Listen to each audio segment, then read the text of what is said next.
Welcome to the IBAA Study Circle. I thank the Abbas, Venerable Vien, for having us here, and we are deeply thankful for this, and we request Bhante Dhammadipa to give us our Dhamma talk today. All right, thank you.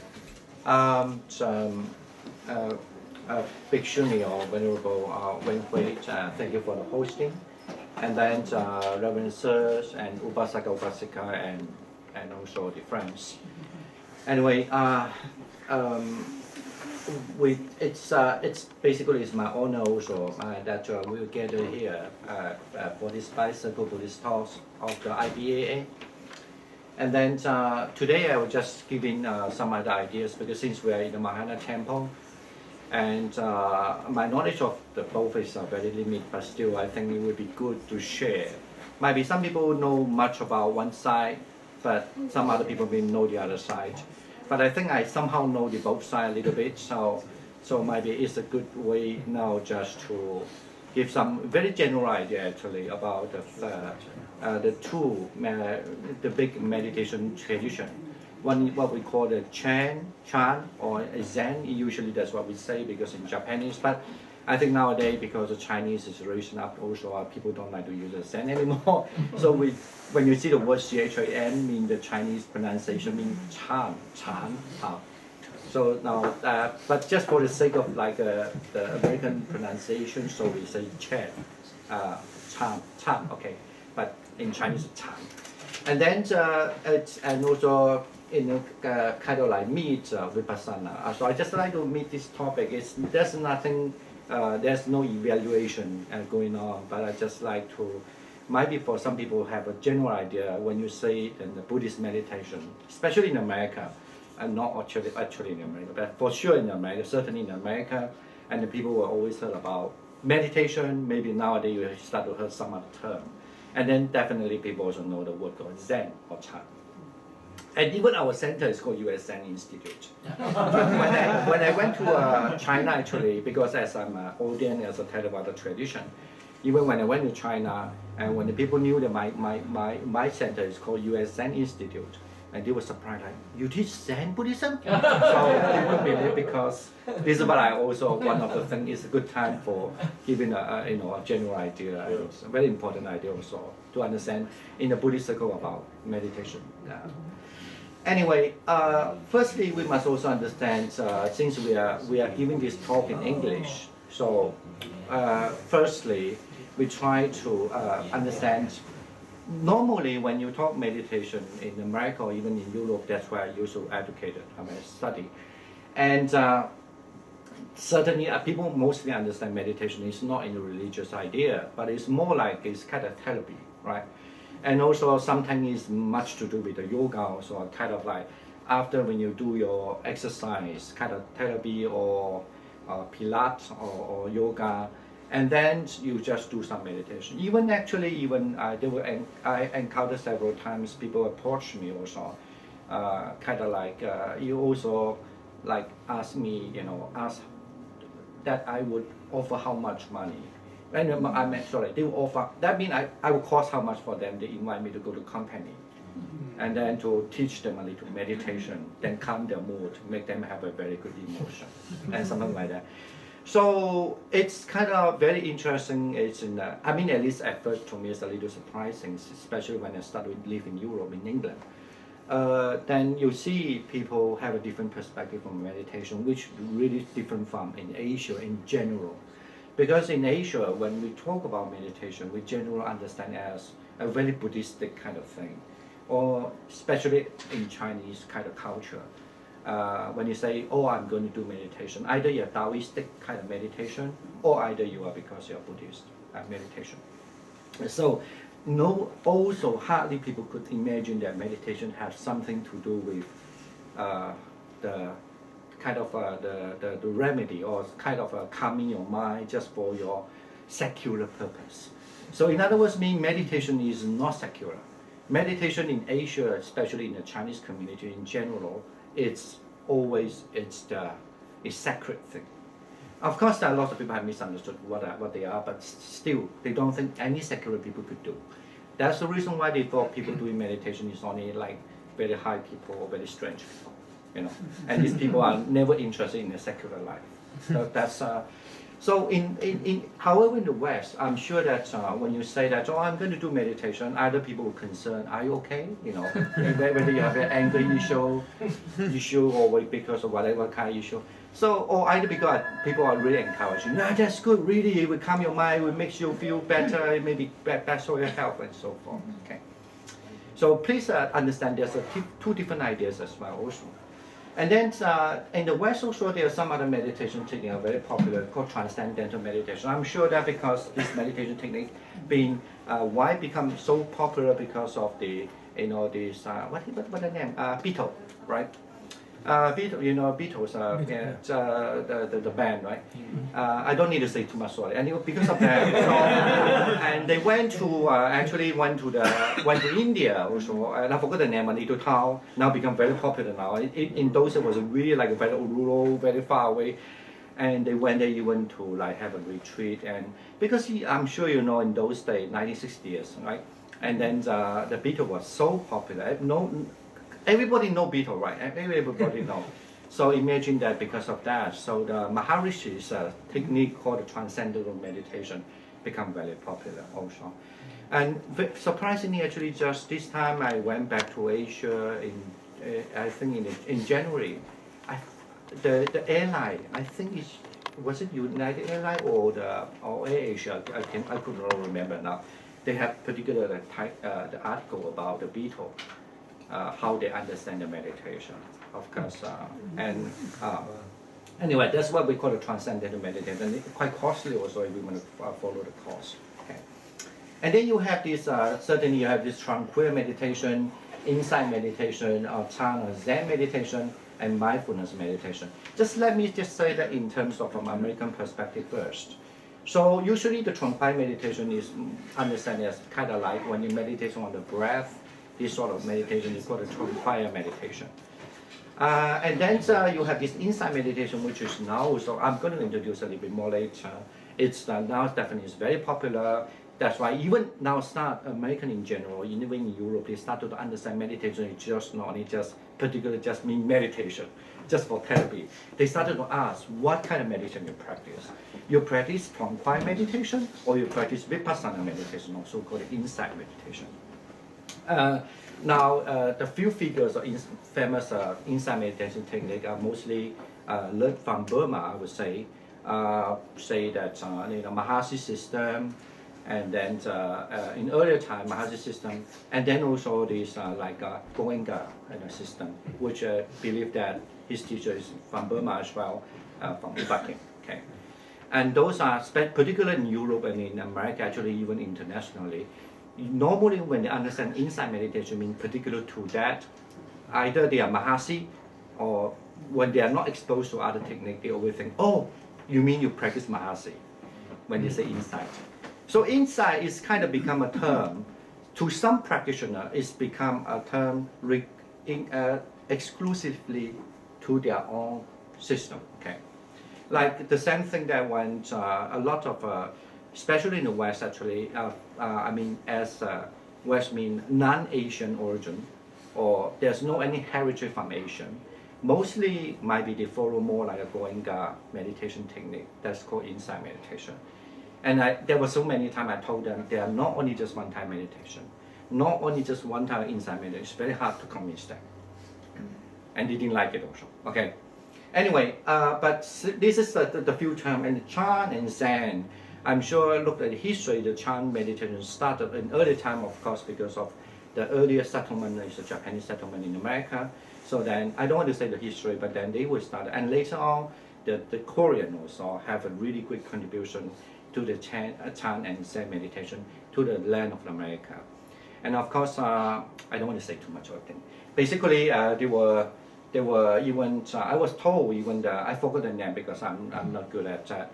The one of the Korean Zen master, when he was teaching his Zen, actually in Korea, I was told, he was not really well received because his method may be a little bit too modern. When I say modern, I mean a little bit too go ahead. Maybe some conservative side, they don't really necessarily accept sometimes when you are much when you are moving too fast. But anyway, then when he came to America, it was well received, his technique, and his believing that he really have a great contribution for Buddhism. Certainly is also represent a little bit like, because his lineage from Korea. So, and then when he went back, and it's complete turned the other side, that all the monks were welcoming him and accepting him as one of the great masters. Okay.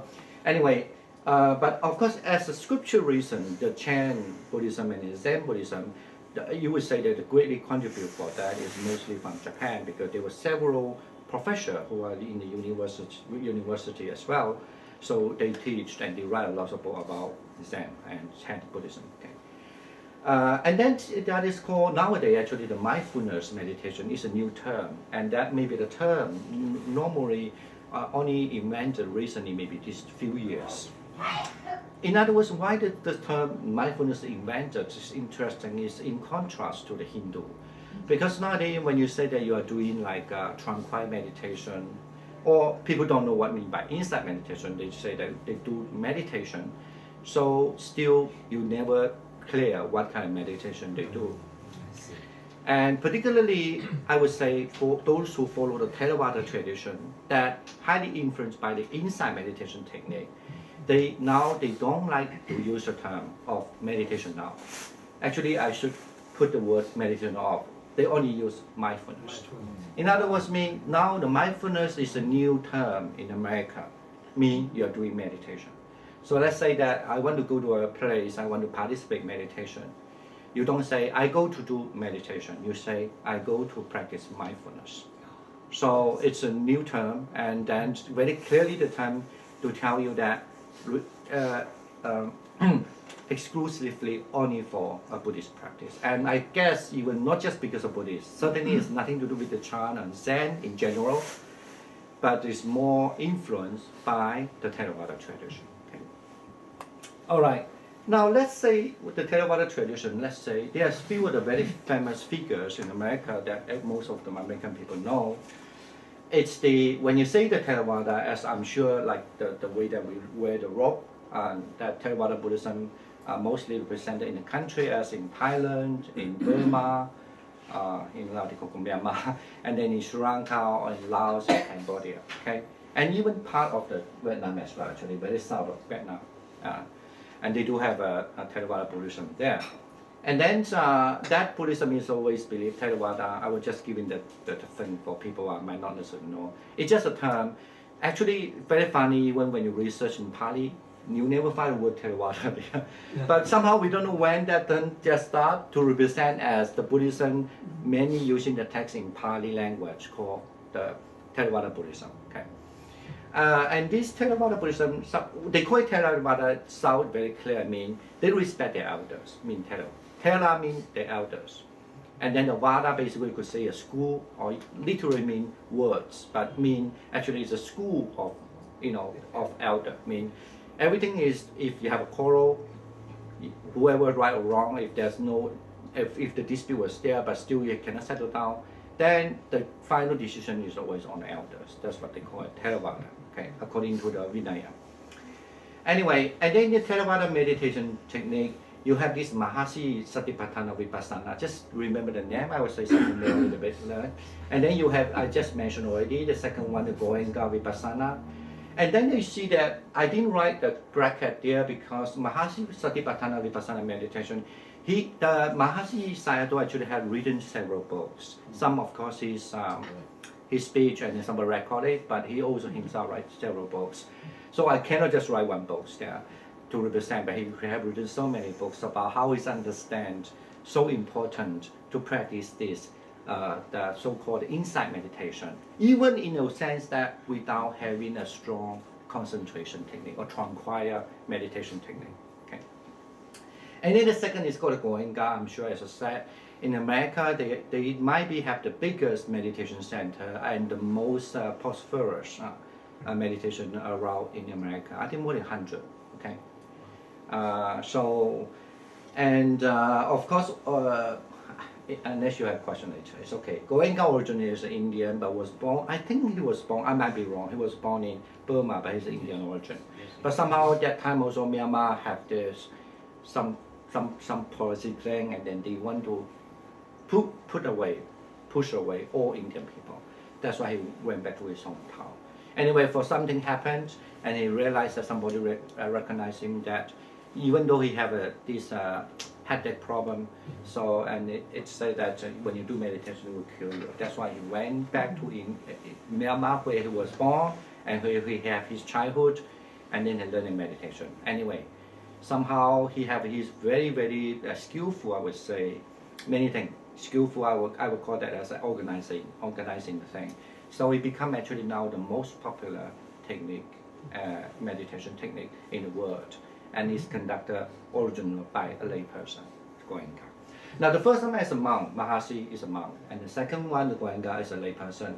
And then the Bande Gunaratana, so many Gunaratana actually is a Sri Lankan monk, but also he's also very popular in many ways. One way is because he had written a book about the meditation. I forgot it's a meditation. The 4 foundations of mindfulness. The earlier book is another. When he did his PhD, he had written one book about the meditation.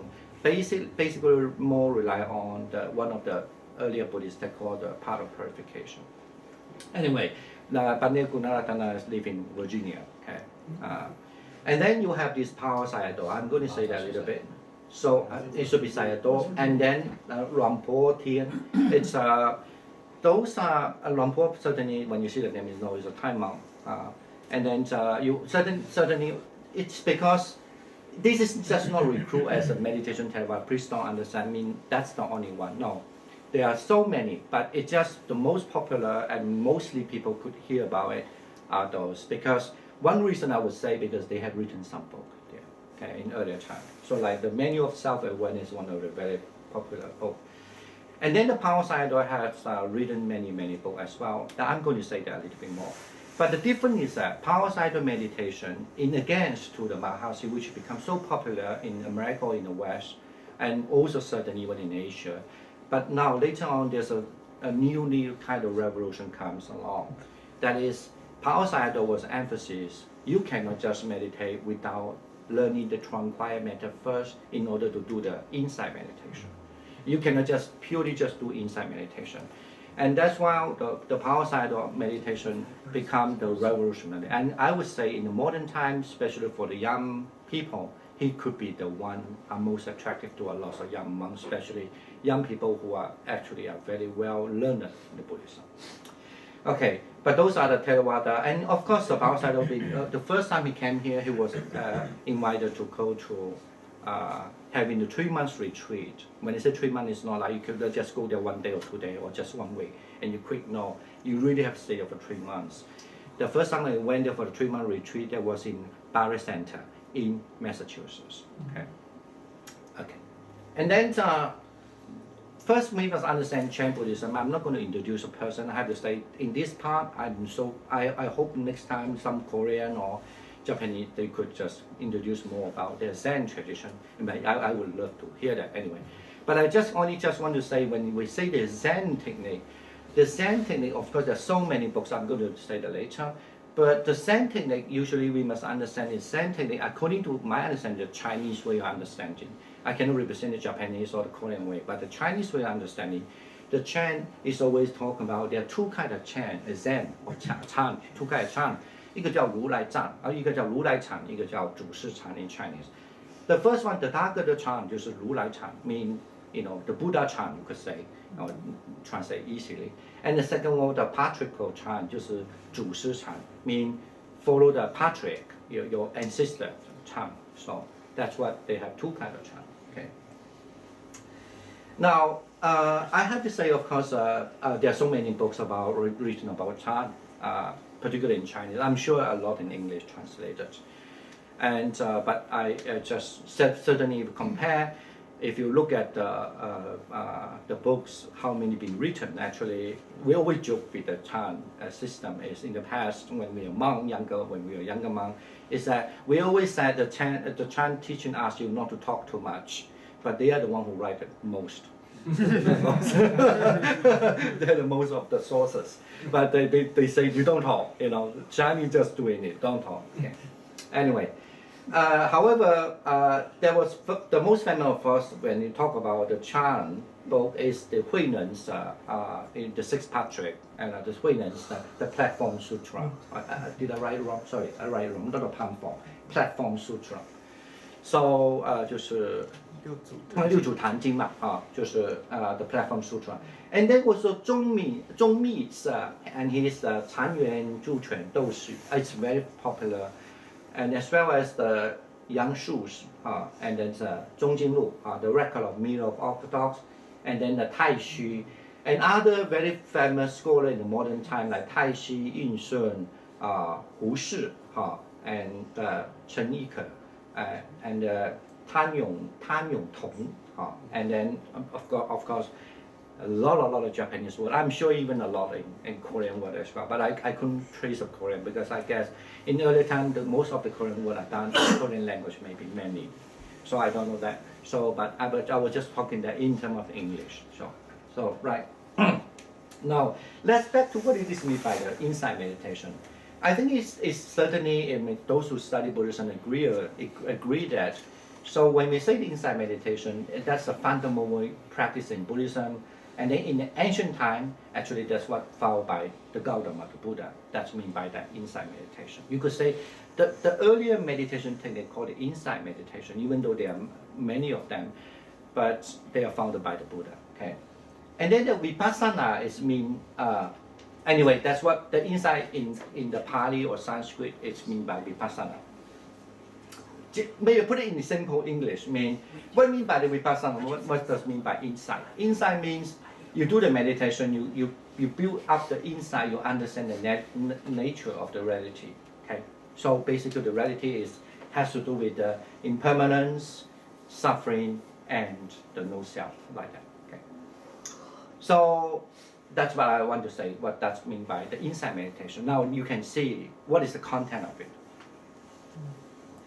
And the content generally is believed that when you practice the insight meditation, then you need to meditate, learn how to meditate, to investigate your own body. Okay, and also then you need, once your own body become, you well know the elements or what happened in your body, then you start to generally you will understand the feelings.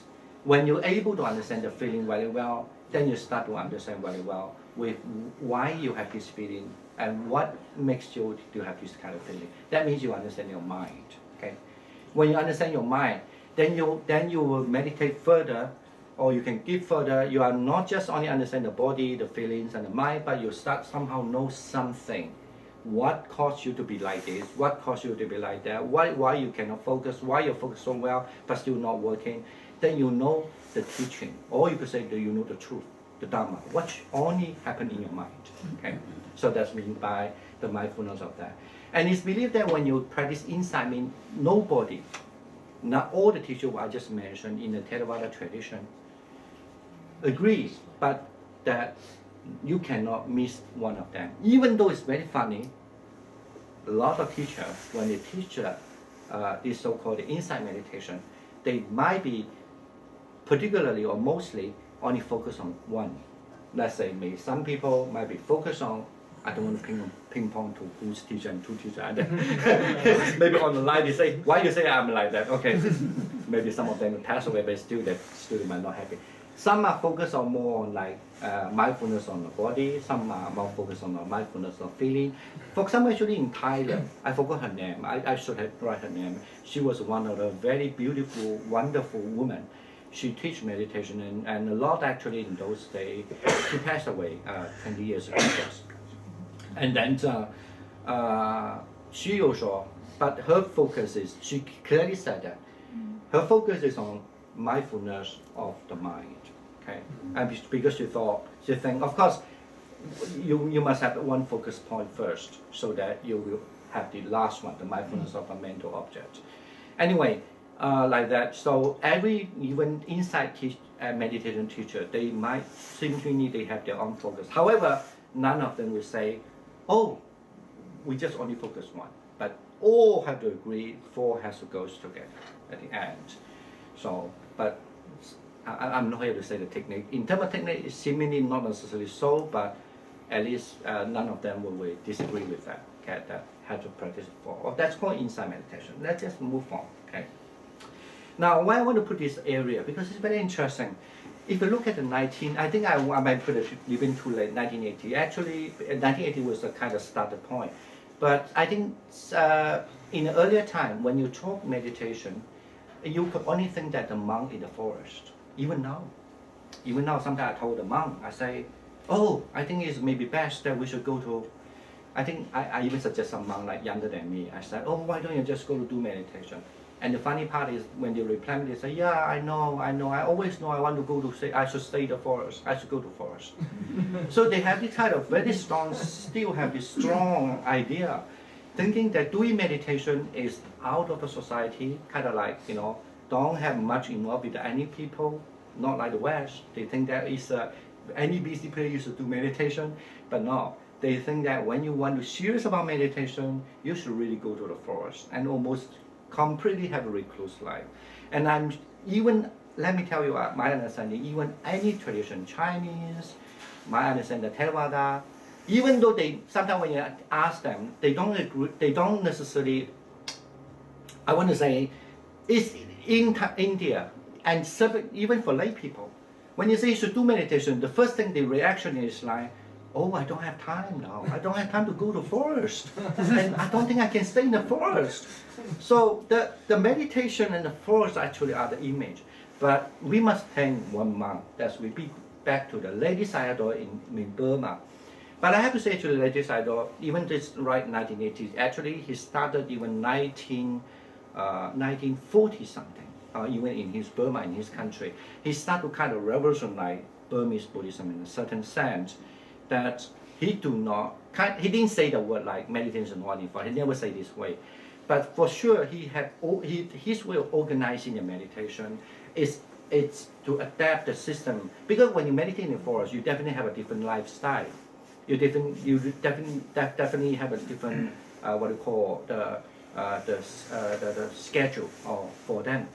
But now if you live in a busy place like a city and what you do, it's that, okay, now I need to teach people this meditation for, just we mentioned there are 4 kinds of the insight meditation. So how should I teach it? Only 1 week, or only 10 days, or only 3 days? What could I do? But in the past, if you stay in the forest, it's, okay, just give you the method. Okay, you just go to the forest. You may stay there 1 year, 2 years, 3 years, 20 years, 30 years, or maybe you just die there. I don't know. But now the system completely changed. That's how actually now you will be surprised why in the old day, meditation was not very popular, because the system is always retain the understanding meditation only been done in the forest or even in a very strict Buddhist temple. So, but I have to say, this is just my personal opinion. I guess, because the way I look at it is, why the system a little bit changed later on, it's highly, I have to say, to do with the colonization. Okay, then I don't want to go to the colonization now. Burma, for example, like a country being colonized by British, I'm sure you know. So somehow they develop an understanding that actually meditation could do it in a different way. So Ledi Sayadaw actually, as a forerunner, would say, started to encourage the monk could teach meditation in anywhere and also do meditation in any places. And very importantly, actually, he's not only just doing that, especially in the Burma, I had to think about the cultural also. He also encouraged, actually, every lay person could do meditation. That's he make that idea, and that's also one reason his student, just like I mentioned, the monk called Mahasi, and he started to have a program for the first time in Burma, or you could say even in any Theravada country, that we can do meditation. You take off your busy life, come to just meditate for 10 days. It never done it before. If you want to do meditation as a layperson, what you should do, just go to stay with a monk and know something, and you meditate there, and then you're happy, and you go back, and tomorrow you come to meditate. There's no such a thing called a program for 10 days or 1 month. If you have time, why don't you just join and meditate? no such a thing. And that was Mahasi why it became so popular, because he able to popularize it with a retreat idea. Oh, thank you so much. Yeah. Okay. All right. I guess I'm sure that someone I need to mention in the Thai monk was the most famous Thai monk, and lots of especially Caucasian, not only Caucasian, but mostly is what we call the Western, non-Asian original, you would say, or European, Caucasian European, so forth, that become a monk. The most influential so far is Ajahn Chah, I'm sure, in Thailand. But he retains still the system in the forest. Now, he is actually, even though I was giving the example about now, meditation has become popularized to the lay people, and also meditation also become a retreat kind of thing. It become a retreat format. However, still, Ajahn Chah as the one of the most famous master influence even in the West, he doesn't do that. Yeah, he didn't do that, and he still retained the Thai forest tradition, and then he also still he doesn't exclude the lay people. But his focus still on the monastic members. So, and then I put a name there. He could be, say, one of the exception. Even though I said nowadays the way we understand meditation in this way. Okay. All right. Okay. I think I just want to put this as mean. Now, since then of course the meditation, because of that retreat ideas comes. Actually now Theravada country, like say Burma also. Suddenly, lots of people go to do meditation because they could do 3-day retreat, 5-day retreat, 1-week retreat, 10-day retreat, like that. So in the Theravada country, this kind of idea concept comes not just influence. We are not saying about the West only, but even in the say the Theravada country, they also even the same as Sri Lanka. In the past, you don't have that. Now you have this many center open that they offer you could stay the longer 3 months or 1 month or 3 weeks or 1 week's retreat. Now people are really, especially young generation, not necessarily young, but they really interested. That kind of retreat concept changed them. And now you think that Theravada Buddhism meditation is only do that way? No, actually it's also changed the Zen Buddhism too. And also, even the Theravada, as the Theravada insight meditation, now in China is very popular, okay? Very popular. Because people could feel, especially the Goenka, to start with. And then people go to China to do the Goenka 10 days, and they feel like they get a lot of benefit, okay? And we thought that's only just happened in Theravada. No, even Zen Buddhism also started to have so-called the 1-week retreat. Now, if you look at Japan, it's interesting. Some of the Japan, I know, as far as I know, in Japan, even now some of the Zen Zen temple in Japan, now they even offer the tourists. You could come to stay for 3 days. Of course, you have to pay quite a big amount, I think, to pay. But to stay 3 days there, you can experience the Zen. And I know last time when I talked to a Korean groups when I was the abbot in New York at the time in the temple, and then we still have a close relation with the Korean, and the Korean also actually even the tourism have this promotion about people could do this Zen Buddhism for 1 day or how many days and experience as a part of tourist. And can do the Zen meditation in this Korean temple. I mean, you could see this how they suddenly it's only for the monks' business or the non-business. Not the business. Me, I'm doing the business sound very bad. So kind of meditation, and now it's open up even for tourism as well. Okay, that you could just go there and experience the Zen. Right? But just give me one word. Sorry, building. It's so anyway. Now that's why nowadays you could make it in the new term in English that a lot of movement comes along. So insight meditation movement, as I mentioned, these teachers say his best way of insight meditation, and that teachers say they have this best meditation, insight meditation, whatever. But the important is that now everybody is trying to say, if you want to get enlightenment, you should go to do insight meditation. So that's the so-called insight meditation movement is come. And then this movement tremendously changed. So of course, Zen Buddhism believes so because they believe they are doing Zen not because it's for fun, They also believe that when they do Zen meditation, they get enlightenment too, right? So this kind of that's what I mean by nowadays we have a new term called insight meditation movement. But maybe now I think Zen may not agree, but they will change it called Zen meditation movement anyway. So there's a movement going on. When there's a movement, they have something which is different from the old way, not necessarily the method, even timing and everything, how you should arrange the practice. And the other is called mass lay meditation movement, because actually nowadays, well, in old days, when you talk about meditation, I just mentioned, it's only thinking that that's the monk's business or nun's business. Now, the lay also have to really think, oh, we also have to come to teach meditation.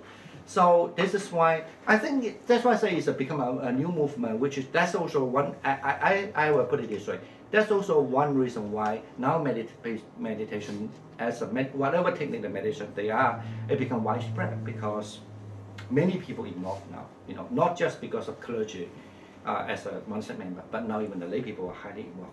I'm sure nowadays in America, for example, few of them even they learn the meditation from Theravada when they were monk, and later on they disrobe and they still teach the meditation, and they become a pioneer in America.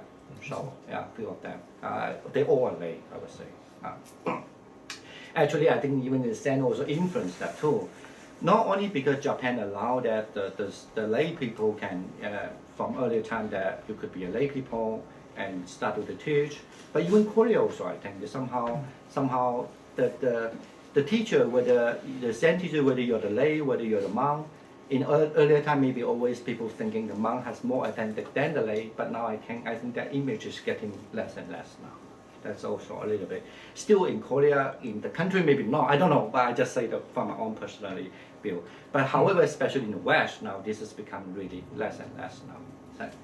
Okay, I think because time reason, I think should I just skip something?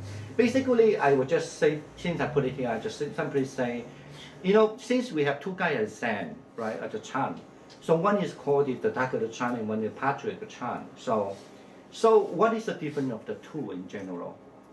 So the Tathagata Chan is believed that even when the Chan Buddhism started in China, you could understand that almost all as a Tathagata Chan, until the sixth Patrick influence, even though you couldn't say that, but there's still a lot of argument, who's right, who's wrong, I don't know.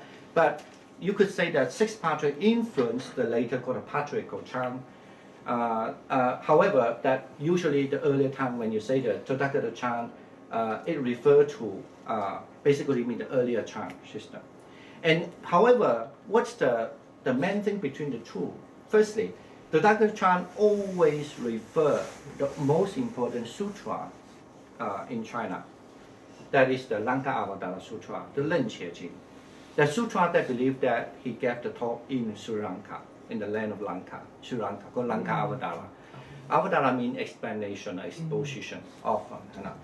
So, and then you see the text actually translated into Chinese by Gunabhadra in 420, something like that, or during the 5th century. Since then, this text is highly influenced, and it's believed that Bodhidharma, this is how the in Chinese general understanding, Bodhidharma, when he from India, he went to China, he believed to be the first who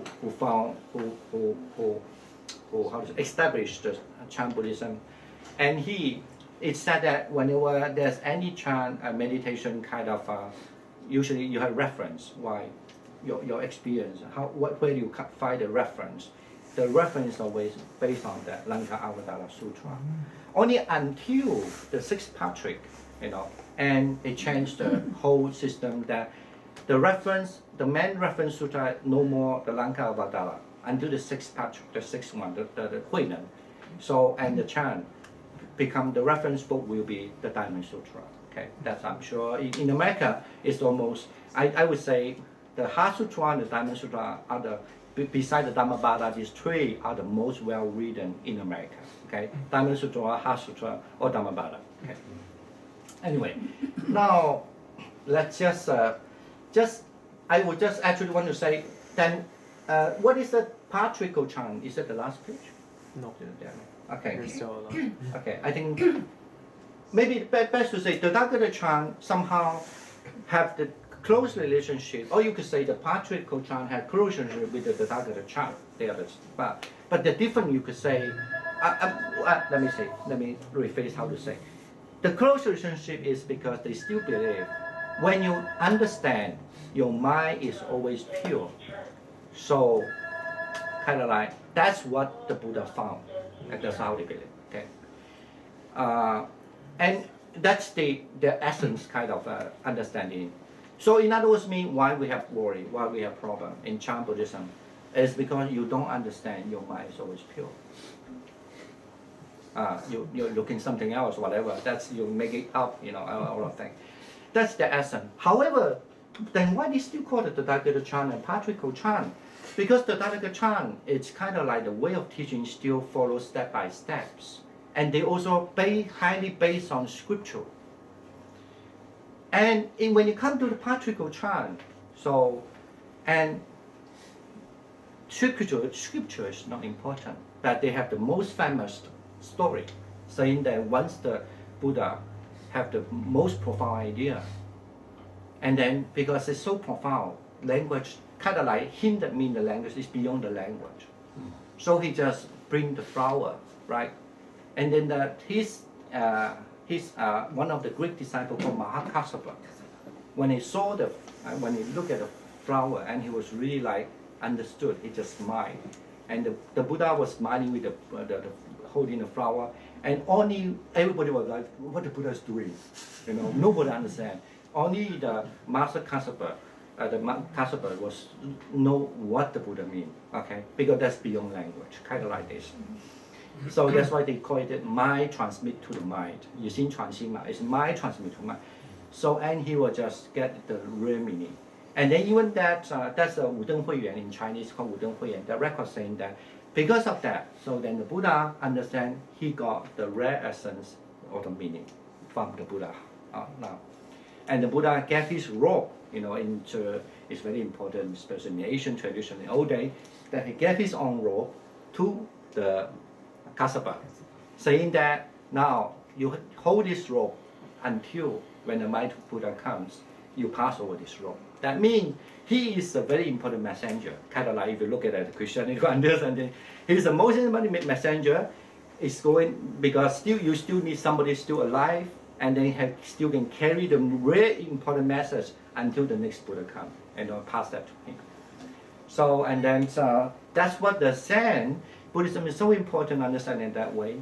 In other words, the patriarchal Chan, so later on thinking that the system medical practice is not the matter. The matter is that when the people can able to point you rightly and then you could see the right thing, that you get the enlightenment. So that's what the patriarchal Chan is. In other words, you could put it in the other words patriarchal Chan in some way it's not based on scripture, but it's more based on when a master is experienced, they could point out what that is. So they always say, one of the famous words to say, you don't want to talk too much, but what you need to do, I just point you, then you could just follow my finger, look at the moon, then you see the moon. You don't need to describe which direction, where you are, blah, blah, blah. This is what is called the patriarchal Chan. Anyway, all right, I will just conclude at least have a little idea about the little bit why the meditation become, I kind of bring up one thing, why meditation actually later on become very popular even for the lay person, because somehow the meditation technique is not only just being, meditation is not just being practiced in the forest anymore.